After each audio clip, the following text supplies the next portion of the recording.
Ayan, hello mga katangay. So, magandang araw. So, hindi muna tayo mag-fishing ngayon mga katangay. Kasama ko si Nining, tsaka si ate. Pandani ang mabol na ano. Ang hindi pwede na patandilaw lang. Kasama ko si Nining. Ayan, tsaka yung ate ko. Manginginas kami ngayon mga katangay. Yung mga nakadikit dito sa mga batuhan. So, mga ganyan, yung mga nagadikit-dikit. So, naghahanap kami. Sarap kasi yung ulam. Maganda sana yung panahon ngayon mga katangay. Kalmado. Kaso ito ay 4:30 na ng hapon. Medyo mabibitin tayo pag nag-fishing tayo ngayon. Kanina kasi mga katangay medyo hindi ma-goods yung ano, yung panahon. So ngayon biglang kalma. Ngayong hapon. Ganda na ng panahon. Ganda rin sanang lumusong para maghagis-hagis. Sayang. Pero kailang bawi lang tayo. Manginas muna tayo ngayon. Sana meron kaming makuha, no? Kasi marami ring residente dito mga katangay na nanginginas. Si Banining. Nagpaiwan na yung ate ko doon. May nakita na sigurong ano, shell. Ganda. Ganda ng panahon. Oh. OMG. Yan si Nining, oh.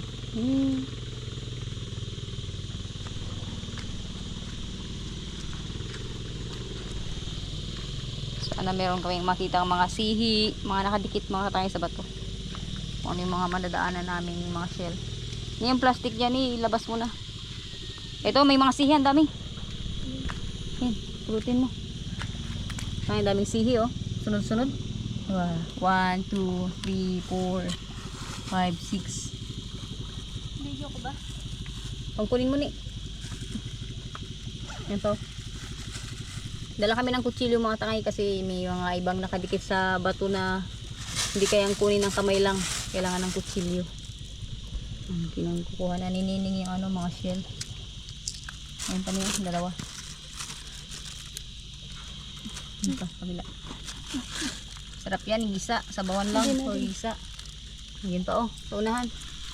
Hindi magapang. So. Ito. Magaling salad. So. Hitsura. Shell. Sihi. Plastic lang yung dala namin. Galing kasi kami mga tangay kila Lola. Kay Lola. Nagbisita kami kay Lola. Sa lola ko. So hindi ko na video nung pumunta kami doon.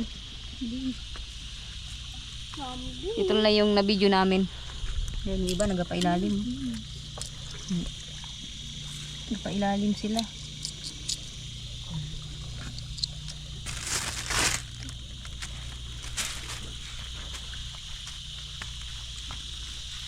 Sarap yan igisa. Pero na ngayon tag-ulan. Baka naglalabasan na yan. Ayun, marami pa ni. Ayun pa niyo. Shell sihin na. Pangula. Ang tamang si. Uy. Awarangan. Galuluwa. Yang matabrisisin. Ayun, pagali sa may bato.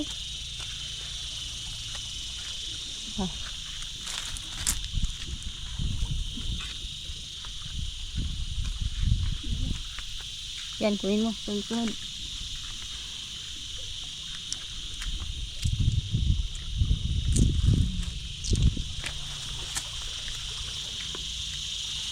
Hunting ng pagkain sa mga batuhan.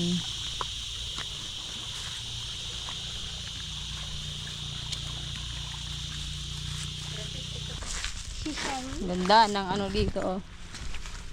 Yan. Kalmado, ang ganda mag-casting sana. Ganda rin mag-traditional sa bato na yun. Sa bayan kasi mga tangay, nagmotor lang kasi kayo mapunta dito. Medyo maalon doon. Tapos dito pala sa sitio na to, kalmado. Sana magtuloy-tuloy yung kalma para makapag-fishing na tayo. Kasi ilang araw na dito mga katangay na pangit yung panahon talaga. Sana this time maano na tawag dito, gumanda-ganda na ng tuluyan. At meron na ring biyahe dito mga katangay. May biyahe na papuntang El Nido. Yan.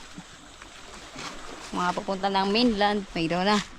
Maliban na nga lang sa mga papuntang Coron kasi occasional lang yung biyahe dito mga katangay. Papunta ng Coron, Palawan.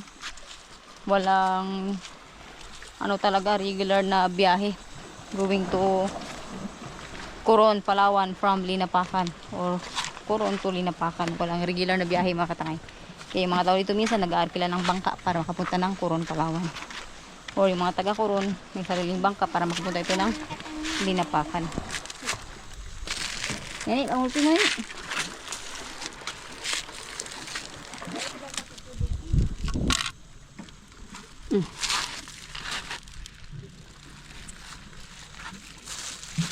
Oh, katangay. Nining. Yan, sa mga nakakamiss kay Nining, nagko-comment kung bakit daw hindi na nila nakikita si Nining ngayon na mga katangay. Kababalik niya lang kasi mga tayo umuwi yan nung na ano yung panganay nila na kapatid natin niya namatay. Babalik-balik lang ni Nining at busy din talaga siya mga tayo sa school. Kaya minsan na lang natin siyang makikita sa aking vlogs. Yo, no? Ganda oh. Ay, ang ate ko nagpaiwan na. Nag-tiktok. Kalmado na. Ganda na ng ano, dagat mga tangay. Sa wakas, makakapag-fishing na rin tayo. Sayang. Bawi tayo susunod. Sa ngayon, manginas na lang muna. Punta kami sa may bato na to mga tangay. Kasi maraming sihi dyan sa Tarakugan. Ayan o, pinagkukuha na ni Nining. Tarakugan mga tangay. Yan. Ito pa niyo. May itsura mga tangay.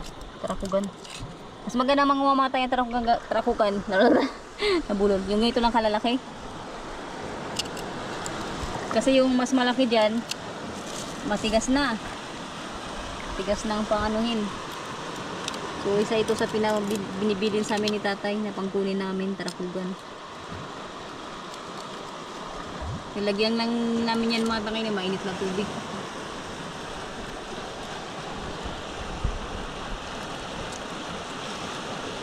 Ito maraming sihing itim ni oh.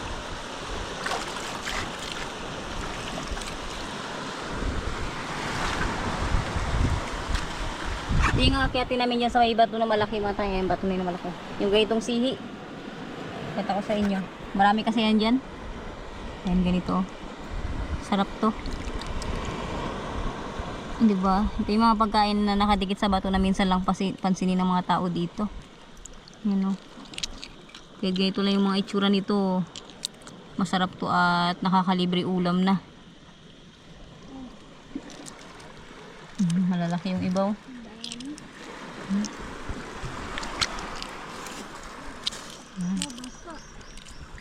Basa yung bag? Huwag yung bag.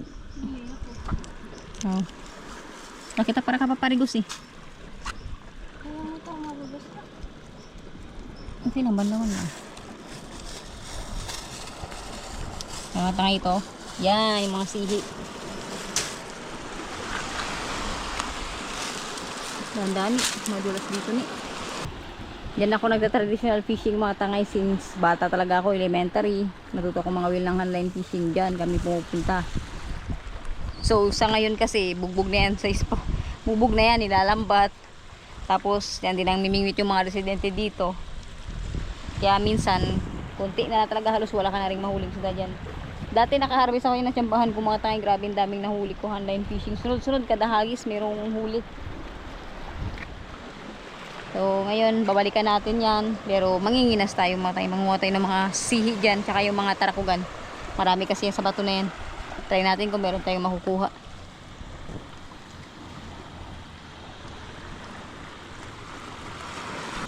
Linaw ng tubig mga tayo. Sobrang linaw ng tubig. Grabe. Ganda ng view ng ano dito, view. Ganda rin mag-casting dito. Minsan nasa tsambahan namin na mayroon kami napapagat dito ng mga isda.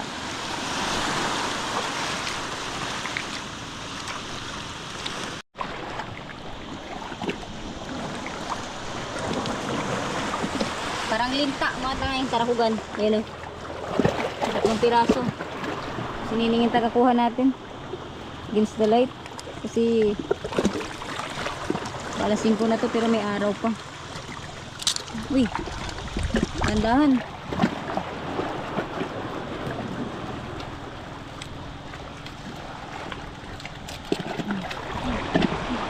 Ay!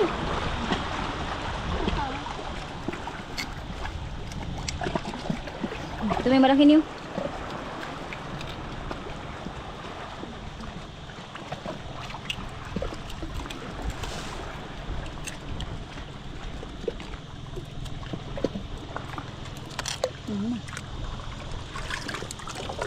Tarakugan. So, yan masarap mga tangay. Lalagyan lang namin yan ng tubig na mainit. Tapos, isasosa lang sa suka na maraming sili. Sobrang sarap ng iulam. Parang style kinilaw siya mga tangay. So, kiat na kami dito sa bato. Ha? Ay, sihi. Ang laki. Oh, ito. May laki pa. Oh, ang laki ng sihi dito mga tangay. Oh. Ayun to.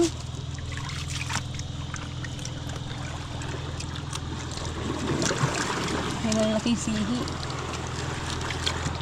Dito kayo. Ni. Ito pa niyo. Malaki yung mga sihi na to. Okay. Lakad-lakad na sa batuhan. Oh. Ulam na. Landan ka lang sa paglakad. Kasi may hawak kang kutsilyo. Kaya na kami ito sa may bato. Sa spot namin ng traditional fishing.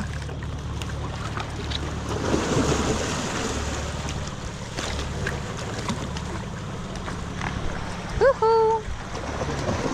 Alam nyo ba mga tangay dati? Nadulas ako sa bato na to. Dito ako dumaan. Nalaglag ako doon. Doon ako na ano. Kasi naipit ako doon. Tumama talaga yung dibdib ko, sobrang sakit. Tapos yung rod ko, buti hindi na, that time mga tangay yung dala ko, fishing rod, buti hindi na bali. Tapos solo lang ako noon. Buti na lang din talaga, hindi ako masyadong napuruhan. Pero grabe yung sakit ng dibdib ko mga tangay. Dulas kasi ng chinelas ko noon that time. Kaya na ano ako, nadulas, laglag talaga dun sa baba.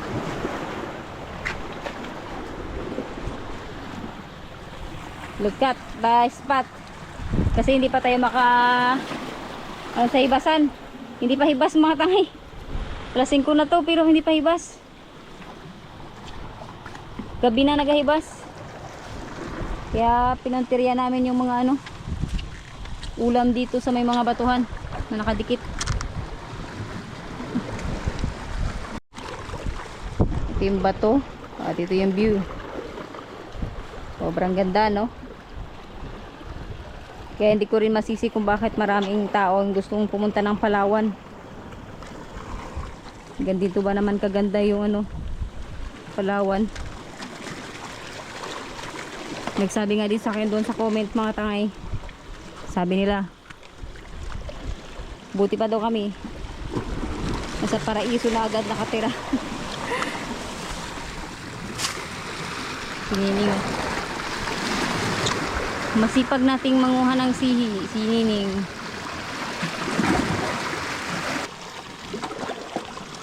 Gini. Paninining mata ay. Sihi. Gawad daw. Plastic lang yung nadala namin kasi nawala yung net namin na pinanggig. Ginagamit namin manginas. Ito sa unahan mga tayo, marami dito.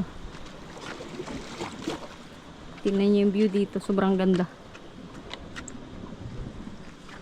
Woo! Sayang kung wala.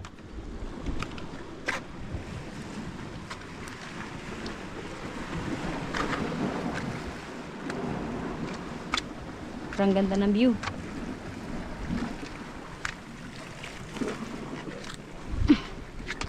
Yun, no? Since elementary or mga bata pa talaga kami mga tayo, dito kami namimingwit sa bato na to. Marami kami nun dati. Diyan kami pumopesto. Tingnan nyo yung view.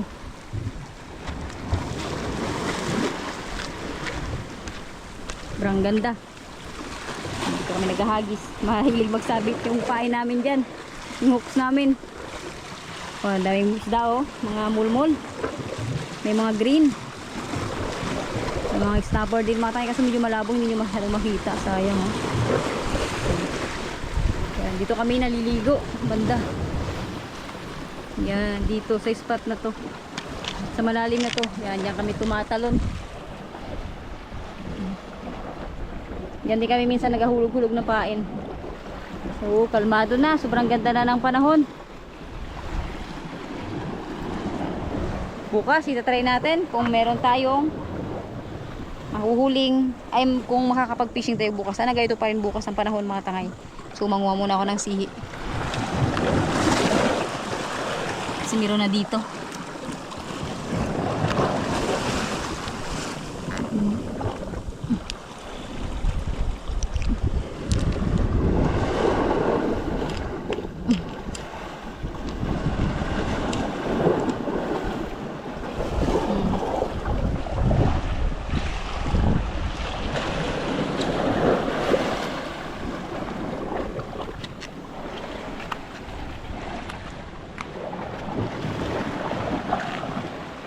Pag nauubusan kami dati mga tayo ng pain, pag namimingwit kami dito ng traditional dati, ito yung pinapain namin. Yung sihi na to, ito yung pinupuntirya namin gawing pamain. Ginakain din naman siya mga tangay, ubus nga lang sa palata. Kainin siya ng mga isda. Malalaki. Mga tamang sukat ng sihi na pwede mong kainin. Sabawan mo lang to, igisa sabawan. Or igisa mga tangay, sarap to. Dito. Ito malalaki. Piling na doon pa sa unahan. So, nauna na ako dito manguha ng mga sihi na to.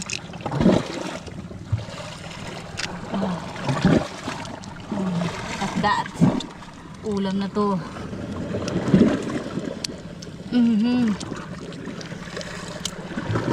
Piraso lang yan, ulam na yan with sabaw. Sana sininig.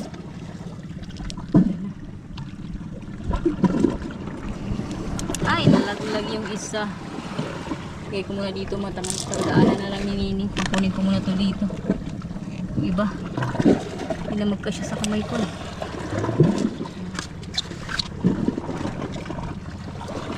Look at that. Dikit-dikit lang sila sa bato. Kunin lang natin.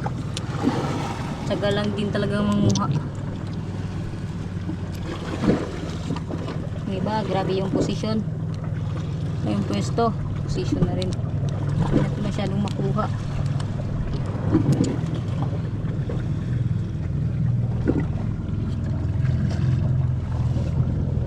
Ito, sayang, sa ilalim malalaki sana. So ayan mga tangay, tapos na kami nining manginas ng mga sihi tsaka mga tarakugan mga tangay. Konti lang yung nakuha namin doon. So malalim pa rin yung ano, yung hibas, yung spot. Baka gabi na talaga bumababaw. So hindi na tayo makakapanginas sa mismong hibasan talaga. Uwi na tayo mga katangay. Bali ito yung mga nakuha namin, no. Mga maitim na shell mga tangay, isang ulaman na. Kasama ito yung mga tinatawag sa amin ito na tarakugan. Yan, parang lintay yung likod. Sarap na itong mga tangay. Buhusan mo lang ito ng mainit na tubig. Tapos ano na, pili nang iulam. Tanggalin mo lang ito yung balat. Yun yung purpose para maano yung ano niya, balat. Pag binuhusan mo ng tubig, matatanggal yung balat niya. So ito yung ibang nakuha namin, mga sihi, maitim na sihi. Yun, no? So update ko kayo mamaya mga katangay kapag ganito na kami sa bahay. Rico, iluto natin, ginisa or sabawan mga katangay. Goods na yan. So ayan mga tangay, ito na yung itsura ng tarakugan, hiniwalay na natin. Tapos ito yung mga sihi na igigisa natin. Ito lalagyan lang natin ng mainit na tubig para matanggal yung kanyang mga balat at pwede na kainin. Sabawan lang namin to, lagyan namin ng tanglad. Wasag. Ganyan, magalasan mo. Luya. Sibuyas. Tapos asin. Asin lang.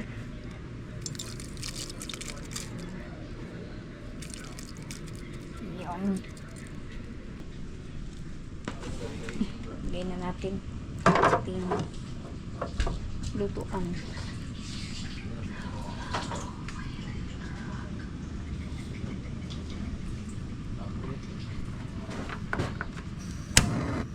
No.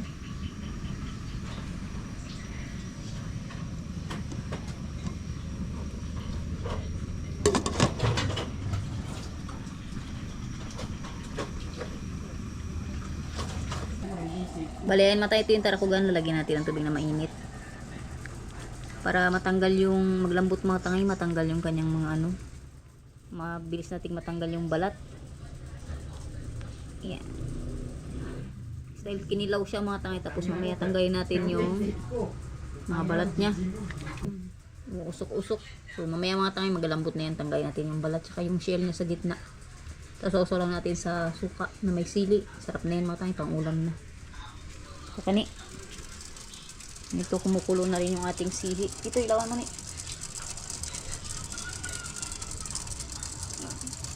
Pare, minit. Minit pala.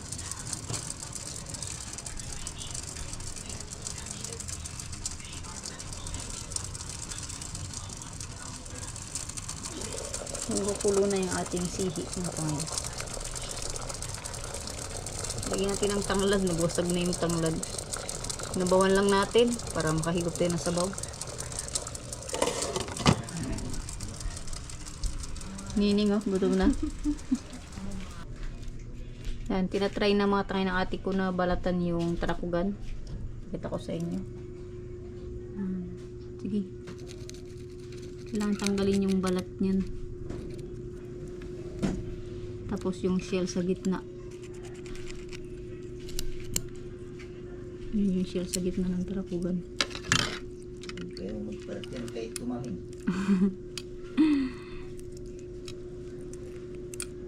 Yan.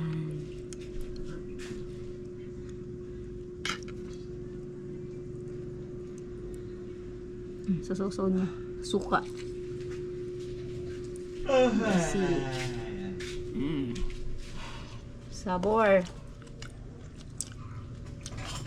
Kinilaw mga tangay, ganyan yung pagkain ng tarakugan. Kinakain na nila oh. Bunso namin mga tangay. Kaya magpakita ng mukha. Nakado kasi mag-viral. Magkain na silang dalawa ng tarakugan. Yan mga tangay, binabalatan lang yan. Kinatanggal yung shell tsaka yung balat. Yan yung itim sa paligid. Dahil kinilaw, nilagyan lang natin ng mainit na tubig. Tapos usaw. Ito na nabalatan din. Ito nabalatan. Luto na rin yung ating sihi.